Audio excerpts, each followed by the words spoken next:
Hi, it's Simon here from Adelaide Walker. What I'm going to talk about today is warping up a rigid heddle loom. I'm going to use this Ashford 16-inch rigid heddle for demonstration purposes.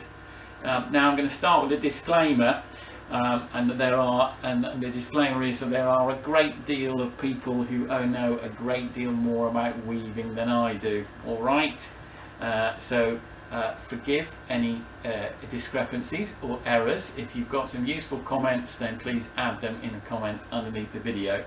The reason we're doing this is we've just finished this year's batch of shows, and loads of people have been interested in weaving and looms, and quite a few people have asked how it all works and haven't really understood it, and at least one person had kind of a light bulb moment when we were explaining this to them, so I thought it'd be worth putting together a short video.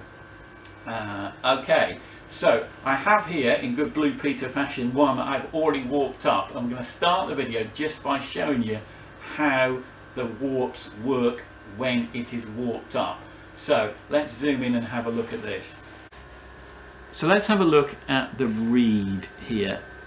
At the moment the reed is in the central neutral position and all of the warps are in a flat layer, and you can see that you can't weave with it like that.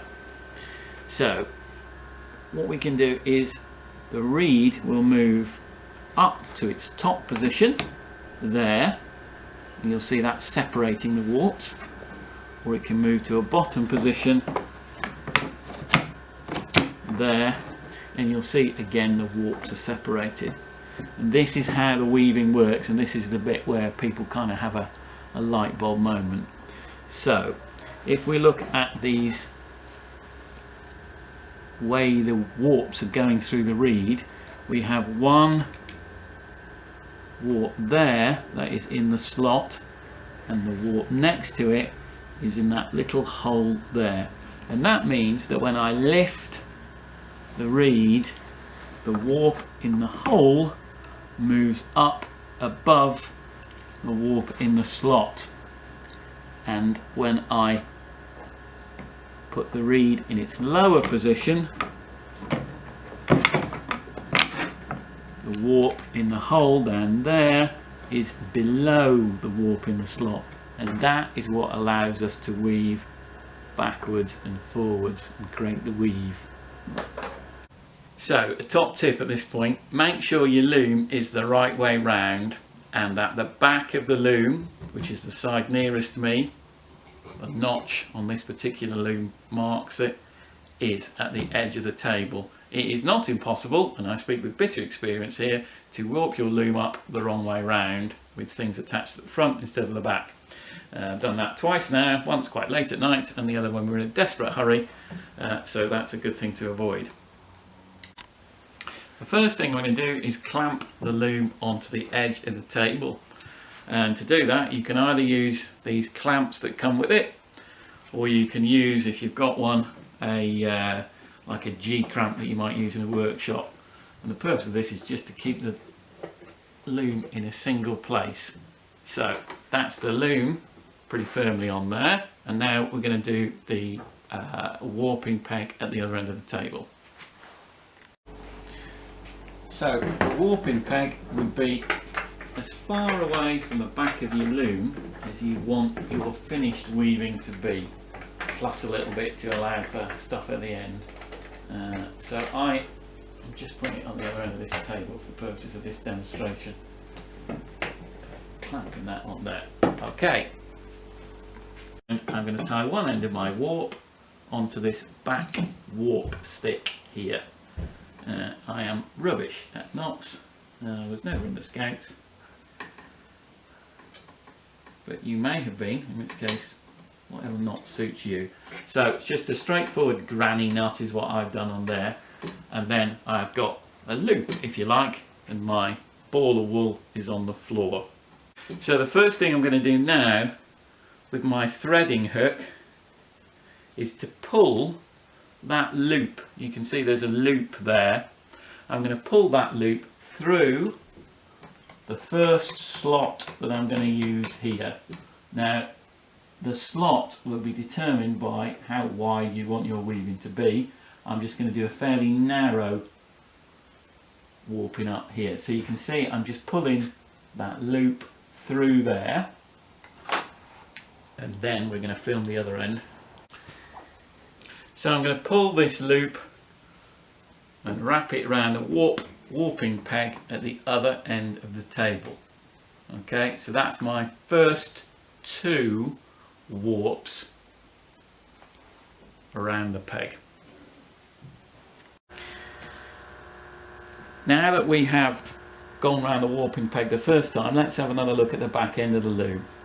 There's my original end tied to the warp stick, and here's the end of the loop which is going in that direction round the warping peg, and you'll see that is coming over the top of the warp stick, and I'm going to pull it underneath the warp stick so that it's wrapped around it, and then thread another loop through the next available slot in the reed. And I'm going to pull that round. That's around the warping peg, and now the end towards the ball is underneath the warp stick, so I'm going to wrap it this time over the warp stick and pull it through the slot on the reed, the next slot on the reed, and again round my warping peg. And now I'm just going to keep repeating this. Each loop is wrapped around my warp stick and then pulled back through the slot on the reed. So I'm just doing this for 12 loops. You need to do that for however wide you want your finished piece to be.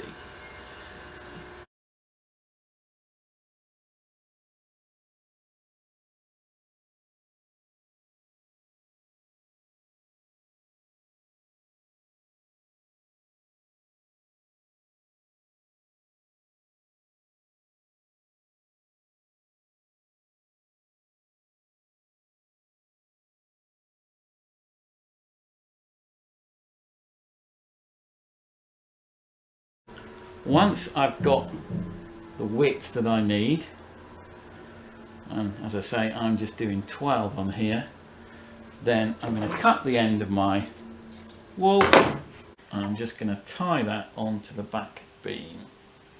And again, you can laugh at how bad I am at knots. So trusty old granny knot is serving me well again there. There we go. At this point I've got a loop out and back through each of the slots in the reed, and that's the end of the first step of warping. Back at the other end of the loop, warping peg, I'm now going to tie a piece of scrap wool around our warps.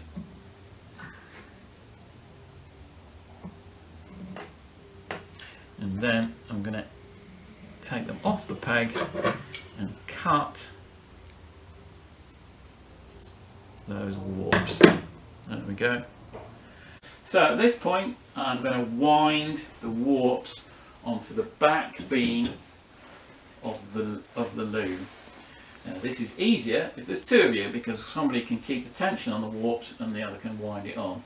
But I'm going to do this unassisted. So once the warps are wrapped around the back beam of the loom once, I'm just going to insert a piece of paper underneath the warps like that. It just helps to keep them separate. And I'm going to keep inserting bits of paper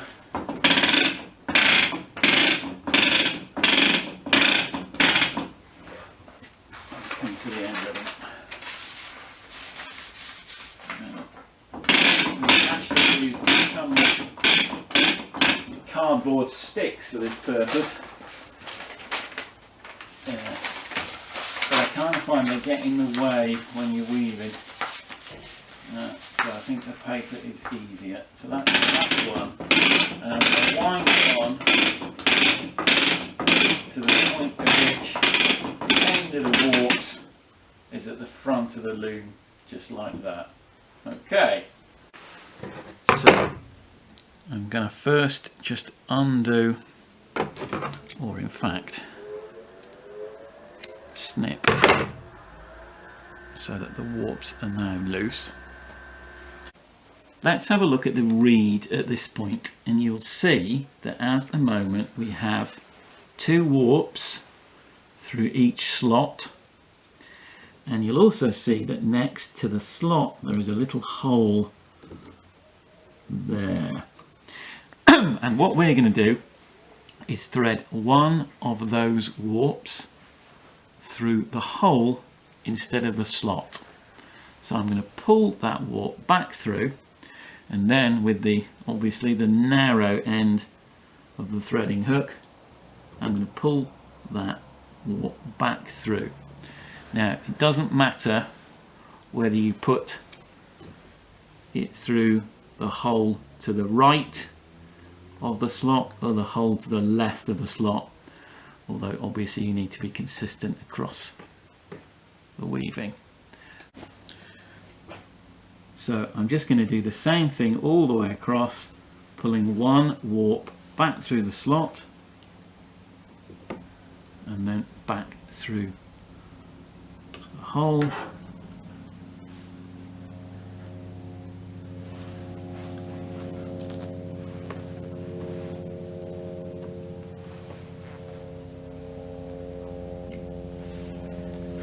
It's helpful, I think, if you move your warps just to one side when it's done, so you can see where you are.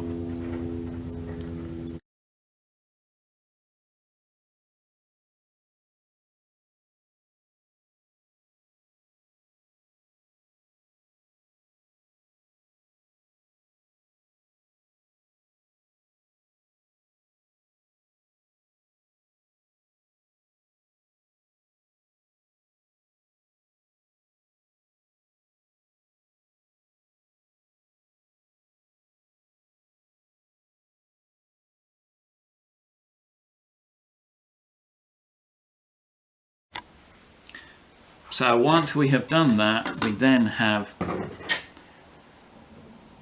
one of our pairs of warp thread through the hole and one through the slot all the way across our piece of weaving.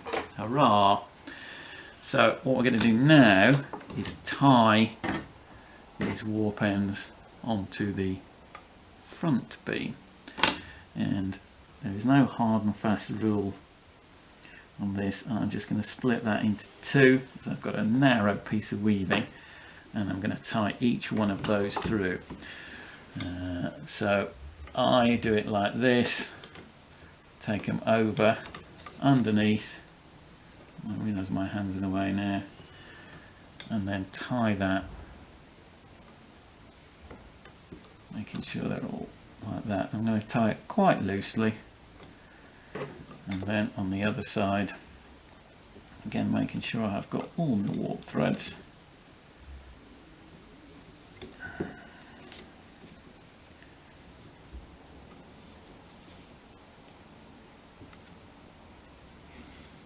Like so. So once I've got them tied on, we now need to get our tension about right, equal across the width. So I'm just going to increase the tension a bit there. Those are not bad actually. That one is not as tight as that one. I need to get them, ideally get them both the same. So I'm just tightening that up, and then I'm going to put another knot round there. Obviously if you've got a wider width of weaving and more of these knots, it is harder to get the tension equal, and you want to spend a bit of time getting that right. That is not bad at all. So we're nearly there at this point. What I'm going to do now is just wind this on a bit more, just slacken off the tension at the other end a little, and wind that on. And I'm going to lift my reed to the up position. I'm going to put a little bit of cardboard in there, and then I'm going to reed to the lower position, and a little bit of cardboard in again. And this is just giving me something to weave against. Now again, Ashford looms come with long bits of cardboard, but if you're just weaving something narrow, they'd rather get in the way, I think. So bits of scrap cardboard, probably your best bet. There we go. So you can see there that the first area where I'm going to weave, the warps are now reasonably close together. And just need to wind that back on a little bit more this way.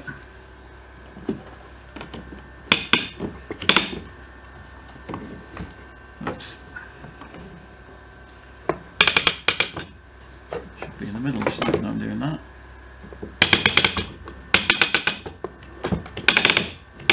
There we go. And we're just about ready for weaving there. Hope you found that useful. If you've got any sensible comments, and I'm sure, as I said at the start, that there are people watching this that know an immense amount more than I do about weaving, then add some comments below. Thanks for watching.